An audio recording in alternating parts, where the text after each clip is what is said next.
ओम नमः शिवाय। हर हर महादेव। नमस्कार दोस्तों, कैसे हो आप लोग। आशा करती हूँ आप लोग स्वस्थ होंगे, मस्त होंगे, शिव जी की सेवा में व्यस्त होंगे। तो देखिए, आ चुका है पितृपक्ष। ये पितृपक्ष जो है वो 29 सितंबर से लेकर 14 अक्टूबर तक चलने वाला है। और ये पितृपक्ष का जो महीना है वो इस पर्व को बहुत ही खास बना रहा है। तो आज के वीडियो में हम 2 रोटी वाला एक बेहतरीन उपाय देखने वाले हैं, जो कि हमें पूरे 15 दिन जो है पितृपक्ष के उसमें करना है। ऐसा आपको बिल्कुल नहीं करना है कि एक दिन किया और एक दिन नहीं किया। आपको जितना हो सके उतना इस उपाय को पूरे मंथ में पूरे 15 दिन में करना है। इससे हमारे जो पितृदोष है वो दूर हो जाएंगे और हमारे पितृ जो है वो खुश हो जाएंगे। और हमारे घर पे या फिर हमारे लोगों पे जो भी पितृदोष लगे हुए हैं वो ख़त्म हुए, तो हमारा जीवन जो है वो बहुत ही अच्छे से चलेगा। हमारे जीवन में कोई भी हमें कष्ट होगा नहीं, जो कि अभी चल रहा होगा। कुछ तो पैसों के बारे में इश्यूज़ है या फिर बीमारी के बारे में इश्यूज़ है। तो ये सब इश्यूज जो है वो पितृदोष के कारण होते हैं। और अगर हम इसमें कुछ उपाय करें तो उससे हमें बहुत ज़्यादा फ़ायदा होता है। तो आपको क्या करना है, हर रोज़ पितृपक्ष में 29 सितंबर से लेकर 14 अक्टूबर तक रोज़ हमें ये काम करना है, 2 रोटी वाला काम। तो देखिए, हमारे पितृ कैसे हैं या फिर क्या है उनका, हमें दोष लगा है या वो हमें आशीर्वाद दे रहे हैं, हमें कुछ भी इधर बैठ के पता नहीं होता है। लेकिन पितृ के समान हम किसे मानते हैं, तो पहली चीज़ है पहली जो है वो है गौ माता। उसको हम पितृ के समान मानते हैं।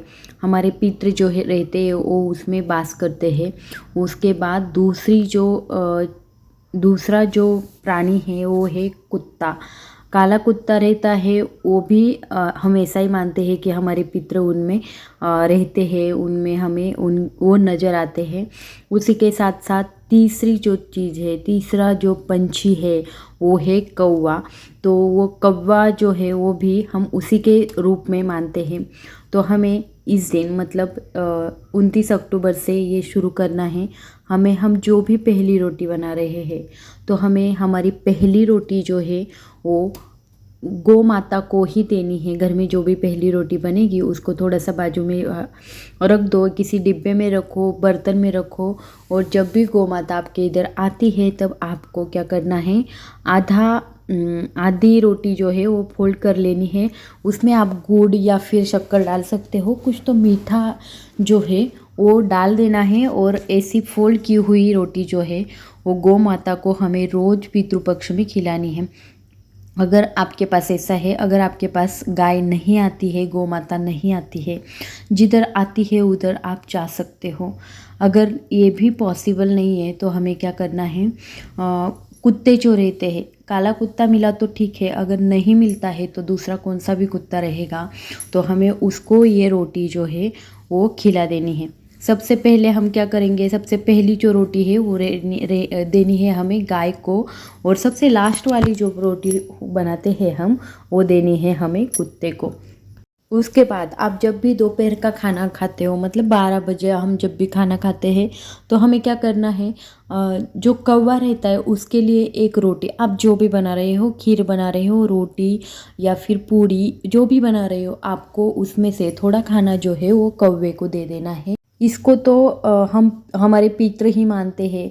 जब भी हम पितृपक्ष का कार्यक्रम रखते हैं तब वही आते हैं, वही हमारे हाथ से खाना लेके जाते हैं। तो पितृपक्ष में हमें ध्यान रखना है कि कौवों को खाना ज़रूर करके देना ही है। हम जब भी खाना खा रहे हो, दोपहर का खाना रहेगा तो उसमें जो भी आपके लिए बनता है वही कौवे का स्मरण करते हुए आपके छत पर आपको रख देना है। अगर कौवा नहीं आता है तो भी कोई बात नहीं है, दूसरा पंछी आके कोई तो खा लेगा। लेकिन कौवे का स्मरण करते हुए हमें ये चीज़ जो है आपने जो भी बनाया है वो कौवे के नाम से रख देना है। इससे भी हमारे पितृ खुश हो जाएंगे। जो भी व्यक्ति पितृपक्ष में ये उपाय करता है, इन 3 प्राणियों को हमारे हाथ से रोटी खिलाता है, उस व्यक्ति के जीवन में कभी भी दुख नहीं आते और पितृदोष है वो कम हो जाते हैं। उसके बाद दूसरी चीज़ है जो हमें रोज़ तो नहीं करनी है, मतलब पितृपक्ष में रोज़ हम, जैसा पहला उपाय था वो हमें रोज़ करना था, वैसा रोज़ तो नहीं करना है, लेकिन 8 दिन में आप एक बार इसको कर सकते हो। तो आपको क्या करना है, काले तिल ले लेने हैं, चुटकी भर काले तिल ले लेने हैं। उसी के साथ साथ हमें हमारे घर से एक जल का लोटा, 1 लोटा जल जो है वो लोटे में रख देना है और उसमें रख देने हैं काले तिल। उसके बाद हमें किधर से भी, हमारे घर के आसपास किधर रहेंगे तो 2 सफ़ेद रंग के फूल जो है वो लेके आने हैं और वो उसमें डाल देने हैं। उसके बाद आपको क्या करना है, ये लोटा जो है वो रख देना है हमारे फिल्टर के नीचे, मतलब फिल्टर जिधर भी हम पानी स्टोरेज करके रखते हैं उधर हमें ये जो है वो रख देना है। उसके बाद दूसरे दिन हमें उठना है और हमें पता है कि पितृ के समान और कौन से पेड़ भी माने जाते हैं। तो सबसे पहला बेल का पेड़ है, दूसरा पीपल का पेड़ है और तीसरा वटवृक्ष है। तो इनमें से कोई भी पेड़ आपके पास में हो तो जाइए, और मतलब ये दूसरे दिन करना है, दूसरे दिन जाइए और ये पानी जो है वो उधर डाल के आइए। पितरों का स्मरण करते हुए आपको ये पानी जो है वो उधर डालना है। आपके जीवन के सभी पितृदोष जो है वो नष्ट हो जाएंगे। आई होप कि आप ये 2 उपाय जो है वो करके देखेंगे, आपको उनका अच्छा सा रिजल्ट भी मिलेगा। तो चलिए, वीडियो अगर अच्छी लगी होगी तो वीडियो को कर देना लाइक, शेयर और सब्सक्राइब। धन्यवाद।